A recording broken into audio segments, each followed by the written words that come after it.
Ang kwentong ito ay hango sa totoong buhay. Mula ito sa isa nating kabayan na itago na lang natin sa pangalang Mang Perto. Taong 1980, Tipo-Tipo, Basilan. Perto, bilib ako sa'yo eh. Kahit 10 galon ng tuba ang inumin mo, hindi ka nalalasing. Ano bang sekreto mo sa buhay? Kung may paligsahan sa inuman dito, ikaw ang mananalo. Wika ni Mang Rico, may-ari ng tubaan. Hindi naman po sa ganon. Siguro kaya lang ng katawan ko ang ganitong klase ng inumin. Hindi naman to kasing tapang ng mamahaling alak na nabibili sa malalaking tindahan. Kung sa bagay, nga pala napansin ko may taong pabalik-balik sa tahanan mo. Dito pa nga sila nagpapahinga minsan eh. 2 lalaki. Hindi nalalayo ang edad sa'yo. Maniningil ba'y ng upa? Napatungga ng lambanog si Mang Perto. Meron siyang ideya kung sino ang tinutukoy ng matanda. Hindi to maniningil ng sinasakang lupa. Sila ang mga taong nautusang tumugi sa kanya. Mga dating katrabaho ko siguro. May nakausap ako nung nakaraan eh. Bibisita sila kapag nagkaoras. Wika ni Mang Perto. Dali-daling inubos ang inumin at saka umalis. Hindi na nais pang pabain ang usapan tungkol dito. Hindi pa nakarating ng tahanan kaagad lumihis ng daanan. Nakabang ang hindi inaasahang mga bisita sa bakuran. May dalang patalim at baril na nakasugbit sa pantalon. Mga dating nakaengkwentro. Mga utosan ng hindi ordinaryong tao. Mailap din ang lecheng yun ah. Alam niya siguro na dadating tayo kaya hindi umuwi. Wala ka bang ibang paraan para mapadali ang paghuli natin kay Perto? Naiinip na ako eh. Wika ni Mang Karyas. Kung meron man ginawa ko na. Alam mong may tangan kaya wag ka na magreklamo kung mahirap hanapin. Magtiyaga na lang tayo. Ito ang inutos sa atin ni Pakito, kaya wala tayo sa posisyon para magreklamo. Wika ni Mang Hildo. Talasan na lang natin ang paningin dahil baka nasa sulok lang ang pesteng yon. Ang hilig pa namang magtago. Wika ni Mang Karyas. Kinarga ng bala ang hawak na baril. Ang isa naman ay humugot ng itak. Pinanood lang ni Mang Perto ang dalawa. Hinayaang maghintay hanggang sa mapagod. Hinatid ito ng tanaw habang papalayo. Dito lang siya lumabas. Dali-daling pumasok ng tahanan. Hindi nag-abala na magsinde ng gasera. Ayaw niyang makaagaw ng atensyon. Dahil kabisado ang ugali ng mga yon. Palilipasin lang ang ilang sandali. Babalik para tignan kung may tao na sa bahay. Sa tahimik na paraan, kinarga ng dasal ang galon ng lambanog, ang sekretong panlaban sa masamang banta, at tanging kasangga sa anumang laban kontra aswang. Pagkatapos, sinalinan ang maliit na bote na palaging daladala saan man magpunta. Lalabas na sana, nang biglang may kumatok. Huwag ka nang magtago riyan. Perto, alam naming nandyan ka sa loob. Huwag na nating patagalin ang sitwasyon. Lumabas ka. Magharap tayong dalawa. Wika ni Mang Karyas, sabay tutok ng baril sa pintuan. Alam ni Mang Perto ang galaw dahil napansin ang paglapat ng kung ano sa pinto. Kagad siyang tumabi bago pa man matamaan. Dali-daling sinindihan ng gasera. Binuksan ang bintana. Hinagis sa mga ito. Umalis na rin siya para sana tumakas.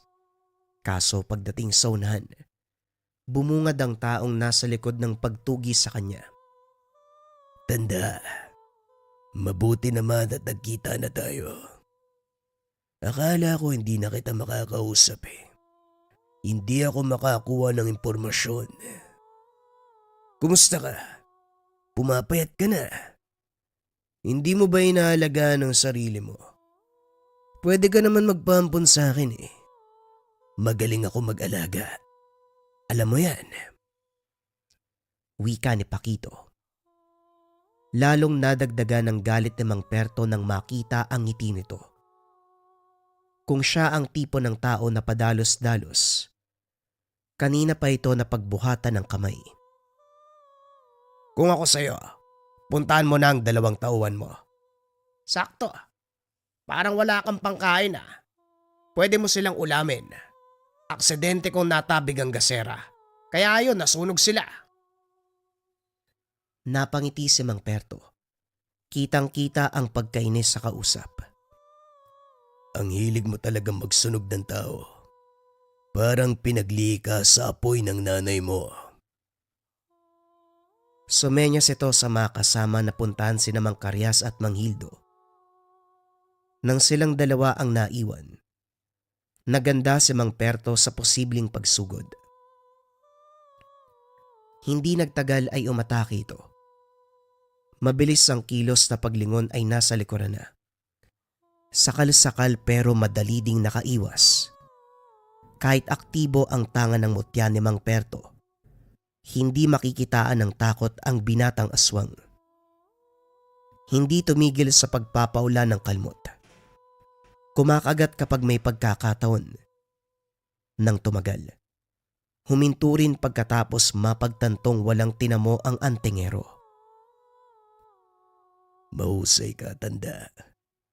Kahit may edad na malakas pa rin. Matalas ang paningin at pandama. Yan ba ang pinagkaloob ng tangan mo? Meron ka palang ibubugay. O malakas ka lang umilag? Magmula noon hanggang ngayon, wala pa rin nagbabago sa'yo, Pakito. Nasaksiyan ko na ang pagkabata mo. Puro ka pa rin kuda. Puro yabang. Kung nabubuhay lang ang tatay mo, malamang mas maamo ka pa sa tupa. Sa kanya ka lang naman tumitiklop, hindi ba? Sinabi ko sa'yo na ayokong maririnig ang matandang yon. Inutil siya. Walang ibang gusto kung hindi maging sunod-sunuran sa lahat. Mabuti nga patay na siya eh. Malaya na akong kumilos ngayon. Napabuntong hininga si Mang Perto. Bumigat ang damdamin sa inasal ng binata. Anak ito ng yumao. Bagaman may lahing aswang, matalik pa rin kaibigan dahil hindi ito kagaya ng iba na halang ang kaluluwa. Namuhay bilang tao at kailanman hindi tumikim ng dugo o laman ng kapwa. Kaso nga lang kabaliktaran ng anak. Ito pa mismo ang pumaslang sa ina dahil hindi napagbigyan ng nais. At ngayon, naging pinuno ng isang samahan na ang layon ay mangbiktima ng mangbiktima. Ang mabuti pa umalis ka na, Pakito. Huwag mong sagarin ang pasensya ko. Dahil kapag nagkataon, magkakasala ako sa tatay mo. Ang tapang mo naman, kaibigan. Tanda, kaya siguro paborito ka niya sa lahat ng kakilala. Hindi ko lang maintindihan kung bakit naging magkaibigan ng aswang at antingero. Pwede pala yun. O baka naman nilapatan mo ng dasal ang matanda kaya naging malapit kayo. Isipin mo na ang gusto mong isipin. Pero wala akong pakialam. Wika ni Mang Perto. Tinalikuran ang binata at saka lumayo. Naging maingat para makontra kung sakaling may pag-atake mula dito. Sa kabutiang palad ay hindi siya sinundan. Lumihis ng daan. Inantay na makalis ang grupo ni Pakito bago bumalik ng bahay. Napahugot ng hininga pagkatapos makitang wasak ang iilang bahagi, lalong-lalo na ang kusina. Gayunpaman, nagpapasalamat pa rin dahil hindi natunton ang kwarto na pinaglalagyan ng mahalagang kagamitan. Habang nagayos, Biglang tumimbre ang tangan. Dali-daling hinugot ang patalim at tinignan ng labas. Kahit madilim ang paligid, naaninag ni Mang Perto ang nilalang na gumagapang palapit. Meron pang isa sa kabilang direksyon. Pasimpleng dinampot ang bote ng tuba. Tinungga. Naganda ng banta ng kalaban. Makaraan lamang ang segundo. Sabay na umatake. Diretso kaagad sa pagsugod. Sa kabila nito, nasabayan ni Mang Perto ang galaw. Binalian ng makatsyempo. Binagsak ang isa. Ginilitan sa leeg at tinarak sa dibdib ang patalim. Ang isa ay patuloy pa rin sa pag-atake, pero pareho ang kapalarang tinamo. Nang mahawakan sa ulo, binalian ng leeg. Sinaksak ng sinaksak hanggang sa umandusay. Kilala niya ang mga ito. Walang iba kung hindi ang tauhan ni Pakito. Pinagkasya sa malaking balde ang katawan ng mga aswang. Pagkatapos ay pinadala sa balwarte ni Pakito. Nakita niya ang reaksyon mula sa kalayuan. Hindi na rin siya nagtagal sa lugar. Kinabukasan inatupag ang pag-aayos ng tahanan. Siya lang din ang nagkakarpentero dahil walang pambayad kung iba ang magtatrabaho. Sa kalagitnaan, dumating si Mang Rico. Bitbit ang 2 galon ng lambanog. Galing sa Nyogan, papunta pa lang sa tindahan. Habang nag-uusap, may napansin sa mga galon. Selyado pero umaalingasaw. Ang matinding samyo na siya lang ang nakakamoy. Oh, kanina ka pa nakatingin. Gusto mo bang tumagay muna? Hindi pa templado, pero masarap din naman ang mula sa puno. Gusto mo ba? Alok ni Mang Rico. Hindi na po. Pero pwede bang matignan? Meron lang sana akong gustong linawin. May pagtataka man ng matanda. Pumayag pa rin ito. Binuksan ng galon at sininghot ang loob. Nagsalin sa bao. Binuhos sa halaman. Hindi makapaniwala nang masunog ang mga dahon. Ano yon? Sandali. Wala akong nilagay dyan. Hindi ako manlalason o anuman. Alam mo yun, Perto. Isa lang ang ibig sabihin nito. May naglagay ng kung ano sa lambanog. Doon sa Nyogan, may nakita ka bang kay nahinalang tao? Pagdating ko doon kanina, may nakita akong 2 lalaki. Yung palaging pumaparito para hanapin ka. Nakasalubong ko sila sa daan eh. May mga paso pa nga sa katawan. Sa palagay mo sila kaya yon? Kilala mo naman, hindi ba? Hindi sinagot ni Mang Perto ang matanda. Dali-daling sinugbit ang itak. Binitbit ang bote ng tuba. Naglakad patungo sa Nyogan. Hindi nagtagal na hanap din ang kinalalagyan ng mga ito. Nasa lilim ng puno sina Mang Karyas at Mang Hildo. Nagkatuwaan habang abala sa pagkain ng buko. Tignan mo nga naman. Kulang pa lang 1 gasera para sunugin ang kaluluwa nyo. Kagabi lang yon. Pero nandito muli kayo. Masarap ba ang buko? Mabuti naman at nandito ka na, Inutil. Dahil sa ginawa mo, kalahati ng mukha ko ang nasunog. Mabuti na lang epektibo ang binigay na gamot ni Pakito, kaya kahit papano nawala ang kirot. Wika ni Mang Karyas.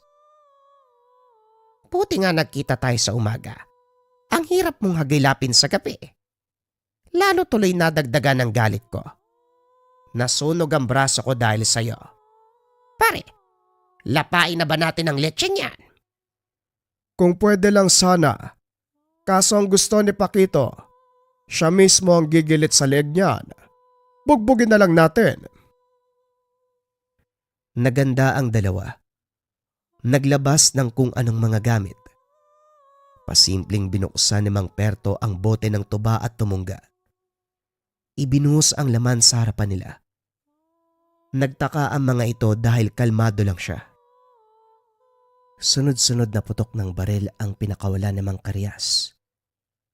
Tumama lahat sa katawan ni Mang Perto, pero wala ni isang tumalab sa balat. Nasundan ng tingin ng mga balang lumapat sa lupa. Si Mang Nildo ang sumunod. Humakbang at umatake gamit ang patalim. Tinamaan din si Mang Perto pero hindi nasugatan. Itinodo ang pagsugod, pero napayaw ng mabalian ang kamay. Pinuruhan din ang binti, dahilan para mapalood na lamang. Kayo naglagay ng lason sa lambanog ni Mang Rico, hindi ba? Ano ba ang mapapala nyo sa pangingialam ng kabuhayan ng iba? Tanong ni Mang Perto. Sa pagkakataong ito, maging si Mang Karyas ay bagsak na rin pagkatapos masaksak. Napansin namin na madalas kang umiinom sa tubaan niya. Mahirap ka kasi nga gilapin, kaya naisip na lagyan ng kaunting lason. Kaunti lang naman, hindi mo'y kamamatay. Matapos magsalita ni Mang Hildo, nangisay ito nang biglang saksakin sa leg. Pinunod ito hanggang sa mawala ng hininga. Takot naman ang makikita sa mukha ni Mang Karyas. Bago pa balingan, kagad nagmakaawa. Perto, kawaan mo ko. Sumusunod lang ako sa utos ni Pakito. Alam mo yan. Hawak niya ako sa leeg, kaya walang magawa kung hindi sundin ang nais niya. Hindi ko gusto ang trabahong ito, Perto. Bigyan mo ko ng kaunting awa. Hinawakan ni Mang Perto sa leeg ang matanda. Hindi nagsalita. Diretsyong ginilitan ng leeg. Nagtabi ang dalawang bangkay na tinabunan lamang ng mga dahon. Tinawagan ng baluarte ni Pakito para ibalita ang nangyari. Pumunta sila sa lugar. Sila ang naglinis ng kalat. Nakahinga si Mang Perto dahil sa wakas. Nabawasan ang tinuturing niyang sagabal. Gayunpaman, hindi dito nagtatapos dahil hanggat nabubuhay si Pakito, patuloy ang kalbaryo. Nagsimula ang lahat ng harangin niya ang unang operasyon ng mga ito. Pandudukot ng mga bata para kunan ng lamang loob. Ibinibigay sa mga kalahing aswang. Magmula noon ay tinugis niya ang grupo. Lumipas sa mga araw. Nanibago si Mang Perto dahil walang gumugulo. Sinamantala ang pagkakataon. Nagpunta sa tubaan upang uminom. Sa puntong ito tahimik na tumutungga ng lambanog sa tabi. Mangilan-ngilan na lamang ang tao dahil disoras na rin. Nabaling ang pansin sa lalaking lumapit kay Mang Rico. Nag-uusap sila, pero mapapansin ang galaw ng bibig. Hindi inalis ang tingin. Tumayo ang antingero para pigilan ang balak. Inakbayan sa balikat. Hindi makakilos ang lalaki. Nararamdaman ni Mang Perto ang panlalamig nito. Ano man ang balak mo, huwag mo nang gawin. Kilala ko ang amoy mo. Tauhan ka ni Pakito, ano? Opo, pinag-utos niyang lasunin ka gamit tong langis. Wika na naggangalang gabo. Ang baso ng tuba na sana'y ibibigay sa kanya, ibinuhos sa tabi. Kahit ang bato ay unti-unting nadurog. Pakisabi sa kanya salamat na lang. Pero hindi niya ako madadaan sa ganitong paraan. Pagbibigyan kita, umalis ka na bago ko maisipang tapusin ka. Tumango ang binata. Nagmamadaling umalis. Sinundan niya ito na lamang nag-aantay sa kabilang kalsada si Pakito. Katulad ng nakasanayang lakad, maraming bantay, kaya hindi nag-abalang magpakita. Dismayado pagkatapos mabigo ang binatang inutusan. Sa galit ay walang pasabing kinagat sa leg. Sinipsip ang dugo. Hindi tinigilan hanggat humihinga pa. Hinatid na lamang ng tanaw ang lumalayong sasakyan ng mga ito. Napahugot ng hininga si Mang Perto. Nangihinayang sa magandang ugnayan ng kaibigan. Hindi rin masisi kung bakit ganto ang inastanang naiwang anak.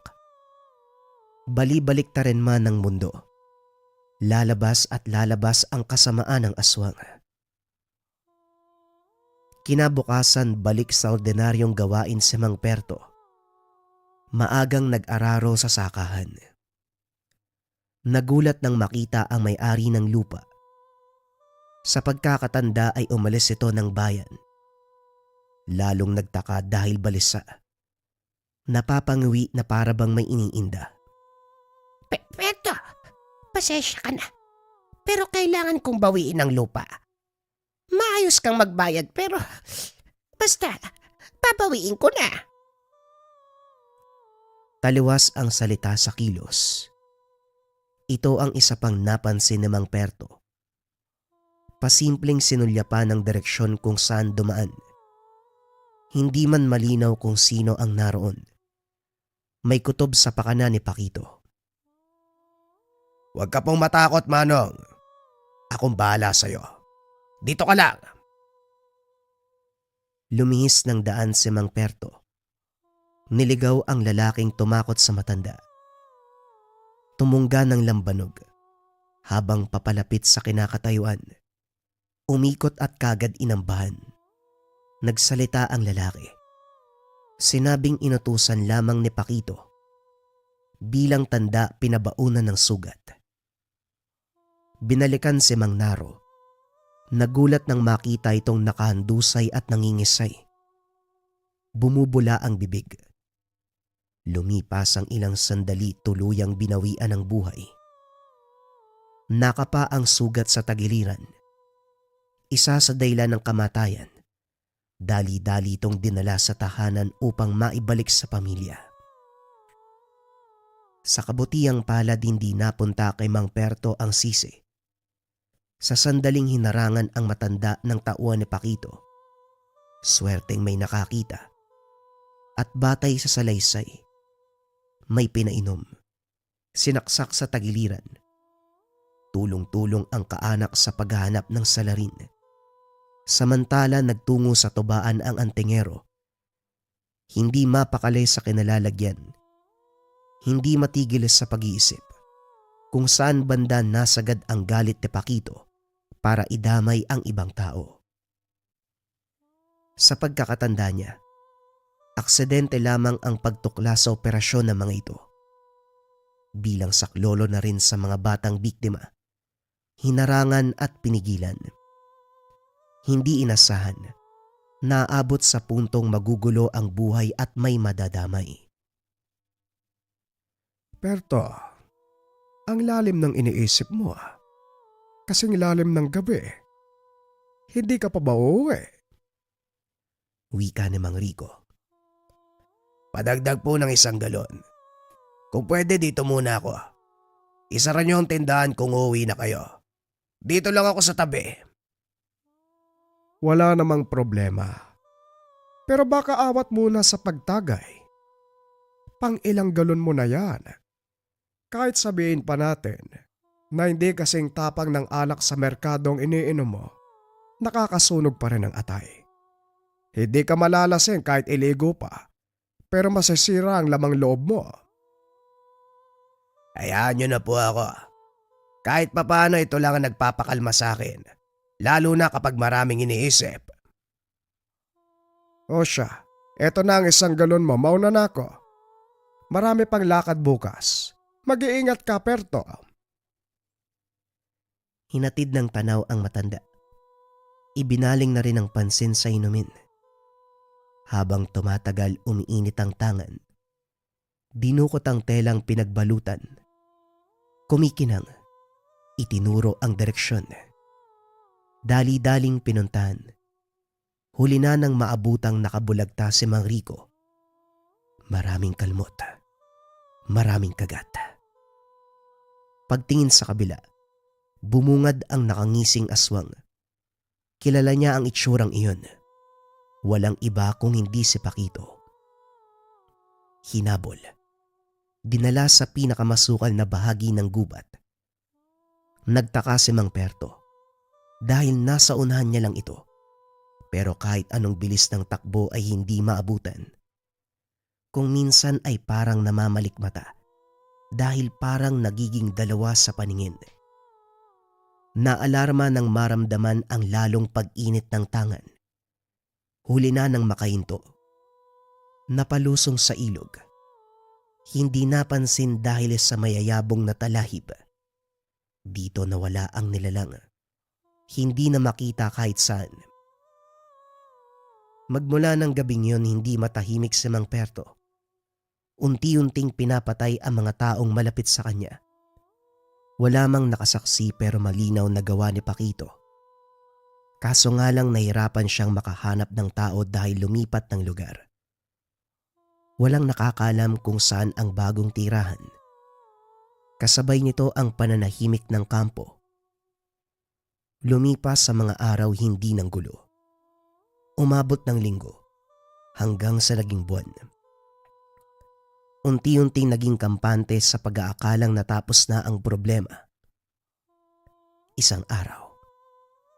Subsob sa trabaho. Panahon ng tag-ani kaya nasa bukiran lamang si Mang Perto. Inasikaso ang pananim sa umaga. Nagpapahinga't tumutungga ng lambanog sa hapon. Sa kubo sa dulo ng taniman na mamalagi para mabantayan. Habang nagduduyan sa lilim ng puno, napatingin sa direksyon na itinuro ng tangan. Walang katao-tao dahil kanina pa nag-uwian ang ibang magsasaka. Ang naroon lang ay ang mga nakapastol na kalabaw, baka at mga kambing. Tahimik na ngumunguya ng damo. Kaso nga lang may napapansing kakaiba. Napatitig sa hanay na mga kambing. Lahat ay kulay itim. Pinagmasdang maigi hanggang sa nahuli niya ang isa. Hindi ito hayop, kundi nagbabalat kayong aswang. Dali-daling nilagok ang laman ng bote. Pagkatapos ay binuga sa kambing. Kagad ng isay, walang nagawa ng magbalik sa anyong tao. Nakayuko, hindi makatingin kay Mang Perto. At sino ka naman? Sa tingin mo siguro, hindi kita mahuhuli. Bata, wag mo akong subukan. Hindi ako ang tipo na gustong maglaro.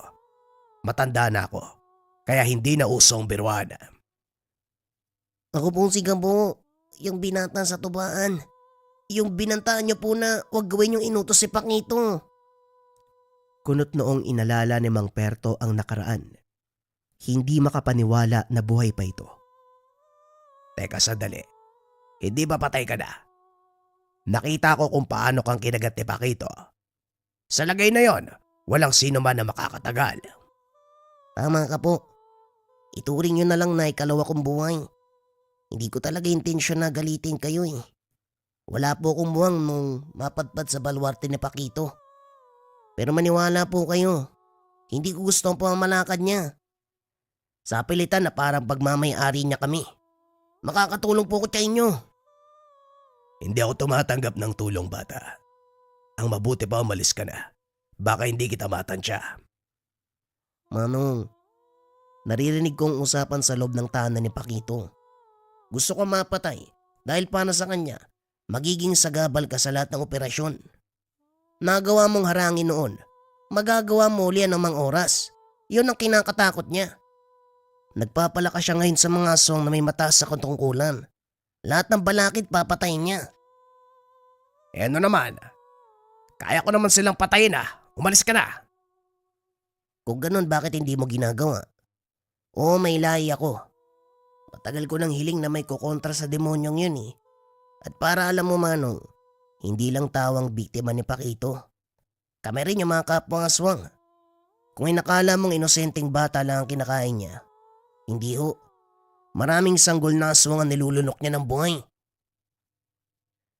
Napabuntong hininga si Mang Perto. Baka sa emosyon at boses ng binata ang galit. Malinaw sa kanya ang hinaing nito. Pero may parte sa pagkatao na pumipigil. Kahit matagal nang namayapa si Mang Gardo, ama ni Paquito, ginagalang pa rin ang pagkakaibigan. May lahi ang yumao, pero kailanman ay hindi tinalikuran ang pagiging tao. Makakauwi ka na. Huwag ka na magpapakita sa akin. Duwag ka pala eh. Alam ko ang tungkol sa inyo ng ama ni Paquito. Magkaibigan kayo. Matalik na magkaibigan. Ito ba ang pumipigil sa inyo para puksain ng anak niyang demonyo? Kung nakala niyong paggalang sa yumaong hindi paglaban, nagkakamali po kayo. Isa yung karuwagan. Isa kang duwag. Ang tingerong hindi kumikilala sa tungkulin. May tangan ka nga, pero hindi magagamit sa mga bagay na dapat. Wala sa sariling sinakal ni Mang Perto ang binata. Huwag mo akong utusan, Ulupong. Hindi mo alam ang mga sinasabi mo. Binitawan niya sabay talikod. Nagpipigil na mapatay ang aswang na ang tanging inasam makakuha ng hustisya sa pagmamalupit ni Paquito. Magdamag na gising, napapaisip sa sinabi ni Gabo. Paunti-unti ay nauunawaan ang punto. Malalim na hininga ang nahugot. Pagkatapos ay sinalina ng tuba ang bakanting bote. Kinargahan ng dasal. Inihanda para sa pagsugod. Pagkatapos ng mga gawaing bahay, inihanda ni Mang Perto ang mga gamit. Isinukpit sa tagiliran ang itak. Sa kabila naman ang bote ng tuba at ang tangan na isinabit sa leg. Papunta siya ngayon sa balwarte ni Paquito. Sa bakuran palang nangangamoy na. Panay ang pagdura dahil sa nakakadiring samyo ng mga aswang sa loob. Walang bantay sa daanan, kaya dire-diretso ang pasok sa bakod. Natigilan paglapit sa pintuan. Humarang ang mga tauhan. Perto, walang sinabi si Paquito sa amin na bibisita ka. Wala ring okasyon, kaya pwede ka nang umalis. Hanggang ngayon pala kumakapit ka pa rin sa patalim. Matanda ka na, pero hindi matukoy kung ano ang tama o mali. Sumasamba at naninilbihan ka sa isang demonyo. Magdahan-dahan ka sa pananalita mo. Baka marinig ni Paquito at mautusan pa akong kumatay ng antingero. Sige na, makakalis ka na. Masyadong mahal ang oras namin para makipag-usap sa kagaya mong… Hindi nagaksaya ng pagkakataon. Tumungga ng lambanog, sabay buga sa mukha ni Mang Pilo. Ang kargang dasalang unti-unting lumusaw sa balat nito. Gayon din ang ginawa sa iba pang humarang, mga aswang na nagbabalat kayong tao. Sinabayan din ang pagtaga at pagsaksak para makasigurado. Pagkatapos lumingon nang marinig ang boses ng binata. Lumipat na nga ako. Pero natuntun mo pa rin, tanda. Nakakainis. Dati operasyon ko lang ang hinaharang mo. Ngayon mga tauhan ko na ang tinutumba. Tapos ka na ba? Pwede bang umalis ka na? Ayokong maramihan ng antingero ang balwarte ko. O baka naman natatakot ka na baliin kong sinumpang pangako sa tatay mo. Napalunok si Paquito. Alam nito ang tinutukoy ni Mang Perto. Gayunpaman ay umasta na parang walang alam. Ano man ang napagkasunduan nyo na matandang yun, wala akong pakialam. Baliin mo kung gusto mo. Ganun ba? Sige. Ikaw na mismo nagbigay ng abiso. Kaya tototohanin ko na. Nanlaki ang mga mata ni Paquito matapos sabuyan ng tuba. Napatitig na lamang sa sarili na dahan-dahang nilulusaw ng kargang dasal ng inumin. Binilisan ng antingero ang kilos. Itinumba ang binata. Idiniin ng talim ng itak sa leg. Taos puso kong nangako sa tatay mo na hindi ko papakialaman ng anumang gawain mo sa buhay. Ang akala niya kasi, napalaki ka niya nang hindi rin kumakain ng laman ng tao. Pero mas pinili mong sumamba sa demonyo. Kung sakaling magkita kayo ng tatay mo, ikumusta mo ko. Hindi nakasigaw ang binata matapos diretsyong pugutan ng ulo. Nangisay ang katawan, tumalsik ang dugo. Sinambit ang ngalan ng kaibigan, humingi ng patawad sa pagbali ng pangako. Isumpa mo na lang ako sa susunod dating buhay, pero hindi ko na masikmura ang ginagawa ng anak mo. Nilinis ang kalat. Itinambak sa hukay ng basura ang katawan. Binuhusan ng tuba at saka sinindihan. Matapos maging abo ay nilisan ng lugar. Sa pagkakataong ito, tuluyang naging payapa ang buhay ni Mang Perto. Balik sa normal. Sa umaga ang mga pananim ang inaatupag. Sa hapon ay nagpapahinga. Sa gabi ay kinakarga ng dasal.